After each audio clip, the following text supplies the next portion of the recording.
নমস্কার সবাইকে। আমি এখন আছি শ্রী শ্রী সত্যনারায়ণের সেবা মন্দির, ডিঙ্গামানিক, শরীয়তপুর জেলার। এই জায়গাটায় প্রতি বছর মাঘী পূর্ণিমায় অনেক বড় অনুষ্ঠান হয়। এই হচ্ছে আপনার মন্দিরের ভিতরে অনেক সুন্দর একটা মন্দির। এই মন্দিরটি প্রতিষ্ঠিত হয় শ্রী শ্রী ঠাকুরের অনুমতি নিয়ে 1449 সনে। শ্রী শ্রী ঠাকুর তারা যমজ দুই ভাই, দুইজনেরই এখানে মন্দির আছে। তাদের এই অনেক ভক্তবৃন্দ রয়েছে, অন্যান্য ধর্মাবলম্বী ভক্তরাও রয়েছে। অনেকেই শ্রদ্ধাশীল এই মন্দিরের প্রতি। অনেক সুন্দর একটি জায়গা।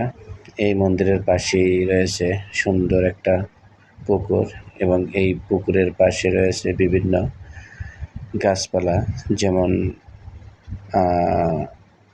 কয়েকটা গাছ যেগুলোর অনেক ইতিহাস বা অনেক বিষয় রয়েছে। এই হচ্ছে ভক্তদের এই অনুষ্ঠানের সময় যে ভক্তরা আসে সেই ভক্তদের জন্য থাকার ব্যবস্থা, এবং এখানে যে কয়দিন অনুষ্ঠান হয় প্রসাদের ব্যবস্থা রয়েছে।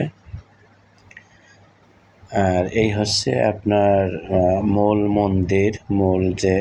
মন্দিরের পাশেই বাড়ি। এই বাড়ির অনেক কাহিনী রয়েছে যেগুলো অলৌকিক। এখানে পূজা করা হতো শ্রী শ্রী লক্ষ্মীনারায়ণের পূজা।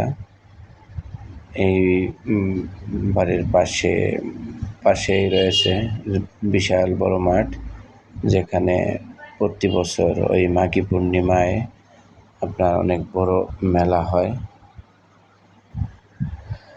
আপনারা যদি এখানে যান, সত্যি আপনাদের অনেক ভালো লাগবে, মনোমুগ্ধকর, এবং মন শান্ত থাকবে, মন পবিত্র হবে। মন্দির বা বিভিন্ন ধর্মীয় স্থানে গেলে সত্যি অনেক ভালো লাগে, ঠিক আমারও ভালো লাগছিল। এই হচ্ছে মেলা। আমি যদিও একদিন আগে গিয়েছিলাম মেলায়। সবাইকে নমস্কার, ভালো থাকবেন।